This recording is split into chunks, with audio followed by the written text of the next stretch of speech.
जय हिंद साथियों। आज एक बड़ी मजेदार खबर आई और उस खबर को सुन के मैं ये सोच रहा था कि अपनी कब्र में पड़ा हुआ कार्ल मार्क्स हंस रहा होगा, रो रहा होगा या सदमे में चला गया होगा। अब आप पूछेंगे क्यों? भाई, तमिलनाडु के चीफ मिनिस्टर एम.के. स्टालिन ने यह घोषणा की है कि चेन्नई के अंदर कार्ल मार्क्स का बुत लगाया जाएगा।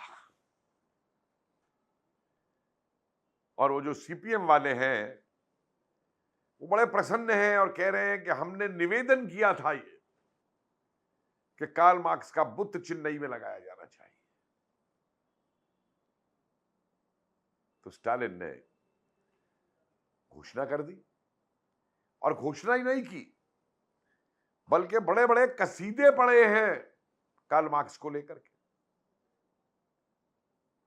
अब जरा सुनिए वो क्या कहते हैं।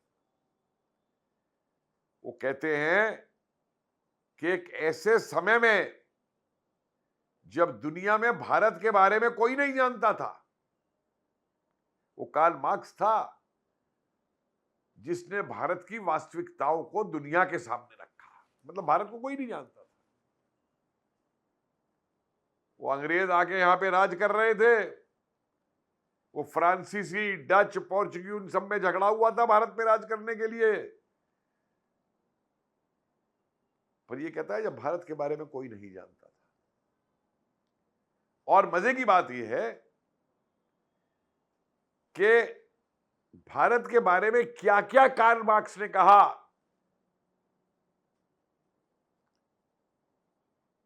जरा स्टालिन जाके पढ़ तो लो उसको। कार्ल मार्क्स ने लिखा था, और खास तौर से उसके वो जो 1852 से 54 के बीच के राइट अप हैं लिखे हुए। कार्ल मार्क्स ने कहा था हिंदुस्तान का कोई इतिहास नहीं है, इनका इतिहास तो सिर्फ आक्रांताओं का इतिहास है। अब भैया स्टालिन ये बताओ जरा, क्या द्रविड़ इतिहास नहीं है जिसकी तुम इतनी बात करते हो? वो संगम साहित्य क्या है द्रविड़ उसका? द्रविड़ सभ्यता क्या है? द्रविड़ संस्कृति क्या है? और तुम उस कार्ल मार्क्स को जो कहता है कि भारत का कोई इतिहास ही नहीं है, उसका महिमा कर रहे हो। हां, कार्ल मार्क्स की ये बात तुमने जरूर पकड़ दी है जब उसने कहा कि हिंदू जो है इंसान होते हुए भी बंदर की पूजा करते हैं, गाय की पूजा करते हैं। तो तुम रोज हिंदू धर्म के खिलाफ बोलते हो, तुम्हारे तमाम मिनिस्टर खिलाफ बोलते हैं। किस कार्ल मार्क्स की बात कर रहे हो? दुनिया ने जिस कार्ल मार्क्स को उखाड़ के फेंक दिया है, उस कार्ल मार्क्स की स्थापना तुम चेन्नई में करोगे। वो सीपीआई वाला भी कह रहा है, सेक्रेटरी, ये लैंडमार्क हिस्ट्री होगी, क्योंकि वो तो पिट चुके हैं। और हश्र देखे तुमने? बंगाल के अंदर सीपीएम वालों ने कार्ल मार्क्स सारणी बनाई थी, लेनिन सारणी बनाई थी, कार्ल मार्क्स का पढ़ाना अनिवार्य कर दिया था, सब कुछ कार्ल मार्क्सवादी हो गया था। साफ हो गए बंगाल में कम्युनिस्ट। तो बड़ी अच्छी बात है, तुम भी भाई चेन्नई में करो ये, तुम्हारा भी हश्र वही हो जाएगा जो कम्युनिस्टों का बंगाल में हुआ था। और सबसे मतलब जो हास्यपद बात है वो ये कह रहा है, जरा सुनिए, मैं इसको पढ़ के सुनाता हूं आपको। वो ये कहता है कि the Dravidian model government wishes to honor and pay tribute to the great global leader Karl Marx, a visionary thinker and revolutionary who formulated the philosophy of communism and gave the call, workers of the world unite.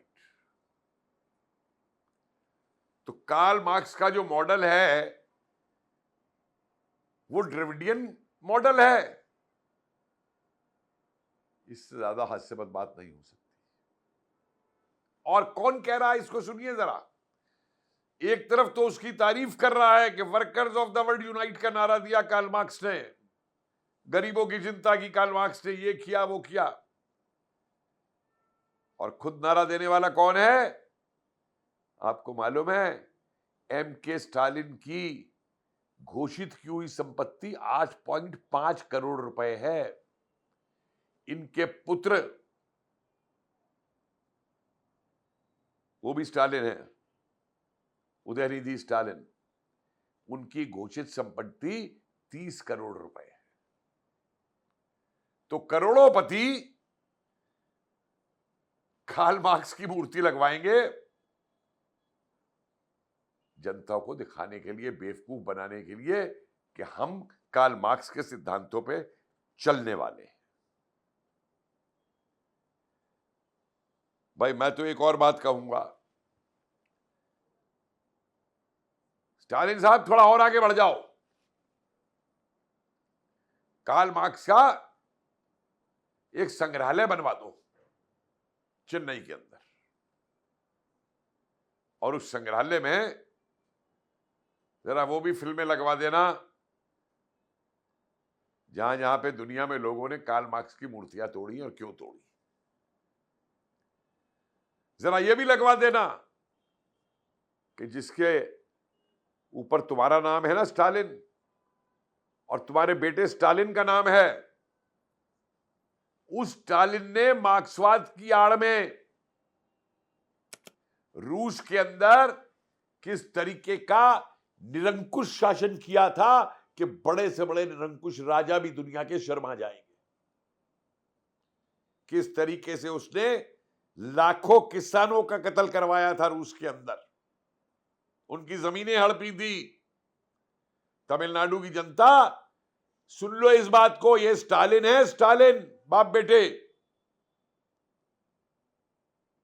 और Karl Marx की बात कर रहे हैं, नाम इस्तेमाल कर रहे हैं, जैसे स्टालिन ने कार्ल मार्क्स और मार्क्सवाद का नाम इस्तेमाल करके पूरा निरंकुश तंत्र बनाया था और लाखों किसानों को जो है कत्ल करवा दिया था। यार ये भी उस संग्रहालय में लगा देना। अरे कभी ये भी सोच लेना स्टालिन साहब कि दुनिया भर में मार्क्सवाद की पिटाई क्यों हुई है। ये सीपीएम सीपीआई वाले जो है ना, ये भी सुकुड़ते सुकुड़ते केरला तक पहुंच गए हैं। जरा संसद में इनकी सीटें देख लो, जनता ने नकारा है इनको, और तुमने इनके हाथ पकड़ रखे हैं, बड़ी अच्छी बात है, गले भी लगाओ।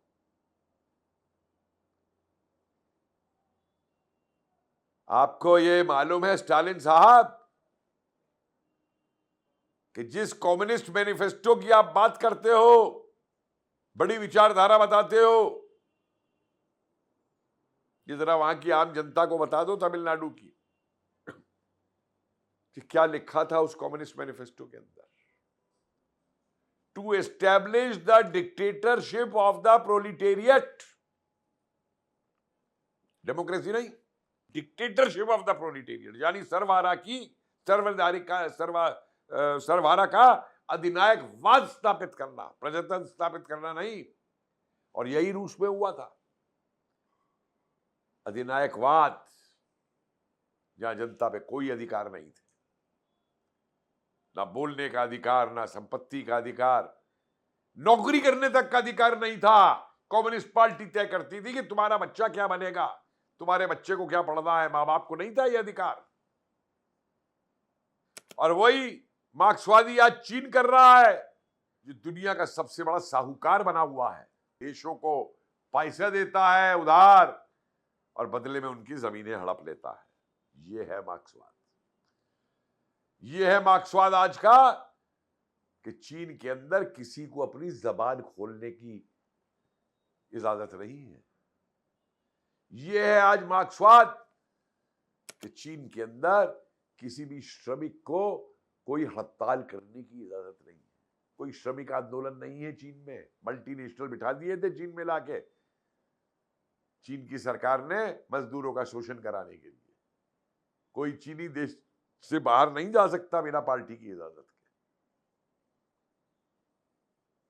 और कार्ल मार्क्स की मूर्ति बनवाना तुम्हारी मानसिकता को साबित करता है कि तुम्हारी मानसिकता किस तरफ जा रही है।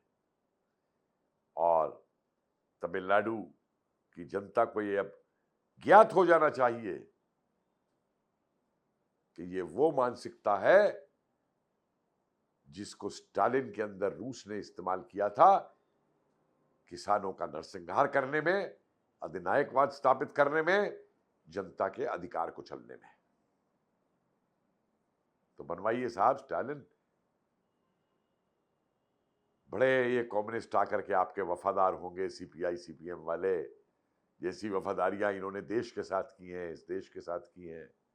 अरे ये वही कम्युनिस्ट हैं जिन्होंने चर्चिल का साथ दिया था जब बंगाल में लाखों लोगों को मारा जा रहा था, जब बंगाल के अंदर मनुष्य द्वारा, चर्चिल द्वारा निर्मित अकाल था और देश आजादी की लड़ाई चल रहा था, 1942 का आंदोलन चल रहा था और ये कम्युनिस्ट चर्चिल का साथ दे रहे थे देश की आजादी के खिलाफ। ये वो कम्युनिस्ट है जिन्होंने पाकिस्तान की मुस्लिम लीग की मांग का सपोर्ट किया था। ये वो कम्युनिस्ट हैं जिन्होंने 62 में चीन को आक्रांता मानने से इंकार कर दिया था। तो वो तेरे सगे हैं भाई। और सबसे बड़ी बात मेरी तमिलनाडु की जनता से कहने की है कि ये जो तमिल संस्कृति के नाम पे, तमिल मॉडल के नाम पे कह रहा है मार्क्स की मूर्ति लगवाएंगे, मार्क्स का मॉडल ना तो तमिल संस्कृति को स्वीकार करता है ना द्रविडियन मॉडल को स्वीकार करता है। और द्रविडियन और उसको क्यों छोड़िए, वो तो भारतीयों तक को, पूरे भारत को बेइज्जत करता है। तो खुश रहो स्टालिन, एक नहीं 50 मूर्तियां लगवाओ कार्ल मार्क्स की। जय हिंद।